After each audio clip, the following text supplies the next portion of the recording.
I want to talk to you about how to become a Danish citizen. Um, it's not going to be easy. It's a long road, but when I came to Denmark, I got this letter from job center or commune. It's like a welcome letter. It's written in Danish, and when I got it, I was like, they're welcoming me here and they're writing to me in Danish. They knew I cannot understand Danish at the time. I was like, but then when I came to job center and had a meeting, my first meeting, um, they gave me the English version of that welcome letter, and they also gave me like some sort of oath. It's an oath of integration that I, my name,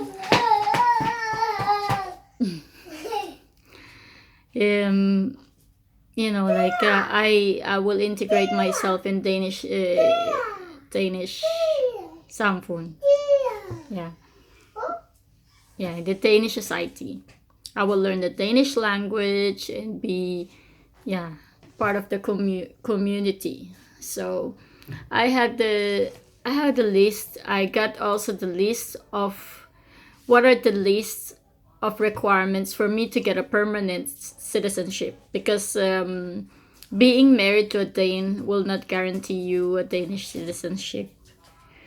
It says there, I have that list, but I cannot find it. I don't know where I put it, but I still have it.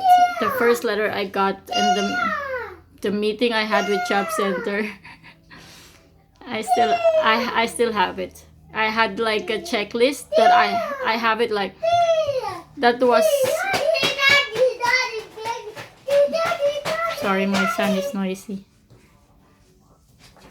That's normal for 2 years old. Anyway, I had my checklist there. The checklist that they gave me, that's like my guide to what is it that I need to do to get a permanent citizenship.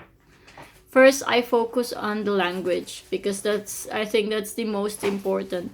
Moving to another country and having another learn, I have to learn this new language, which is Danish. So that's the thing I focus first, because I was like, it's like a newborn, being a new country where you don't understand people and you cannot talk to them. You could some Danes could understand English, but as I said before, also in my previous videos, that the young ones and the old ones, most of them only speaks and understand Danish.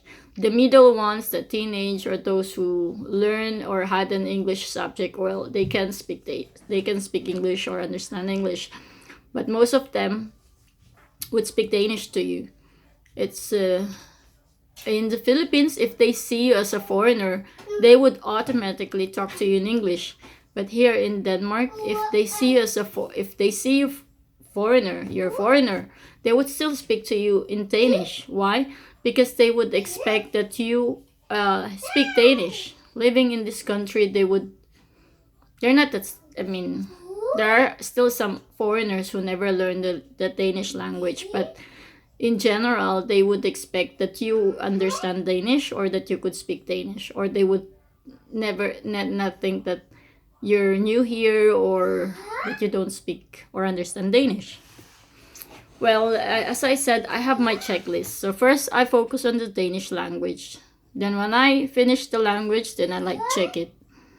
And then what was my requirements at the time I moved here, 2007? I was required to have a combination of study and work for 3 years. So I did. I studied, and I also include my practicum and then some of my extra jobs. So at the time when I reached 3 years of both combination, because I also take, I like 2.5 is my education, and I had some job after that. So I was like, okay, when I had completed the 3 years, I applied for permanent residency. And after permanent residency, I got it like month of May, I got my permanent residency. By that same year, October, I took the exam for citizenship, is statsborgerskabsprøve, or citizenship test, Danish citizenship test. I took that and I passed it. When I passed it November, I found the result, I passed it, I applied immediately. At that time, when I applied for Danish citizenship, there was like an interview with the police. I don't know if they still do that. I think they don't do that anymore because, you know, rules change every year almost, or whoever is sitting in the position, then they change it. So I think nowadays the rule is 5 years. You need to have work only, not including study, for 5 years. If I'm right, I think that's the new rules now, that they change it every time. So that you still need to have the Danish, and I don't know if I know that they increased the level, because there's like three different levels for learning Danish. PD1 is those who don't know how to read or write.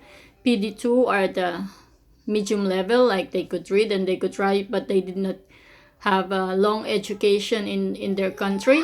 PD3 is the most difficult level, and these are the people who had the degree in their countries. So they're the one who had, yeah, as I said, degree. So it's a difficult level. I think if you want to have a Danish citizenship, they would require that you have the PD3, Pro Dansk 3, or the highest level of Danish language.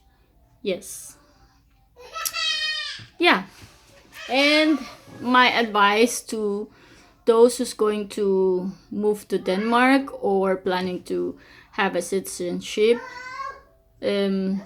write your goals, and if you have the checklist from Job Center, all the requirements, then just that was my goal. I was like, I want to finish all of this. I want to comply to all the requirements that they require for me as a new citizen here, or as a new it's a new resident here in Denmark. So I did everything and I passed it, and now I have my Danish citizenship, so I'm happy. So good luck to all, and I hope you pass all the tests. There's a lot of tests, there's a lot of learning and hard work. It's not also easy to get a job or search for job. So good luck to everything. I hope that you reach all your goals and be successful in life wherever you are. And good luck. Bye.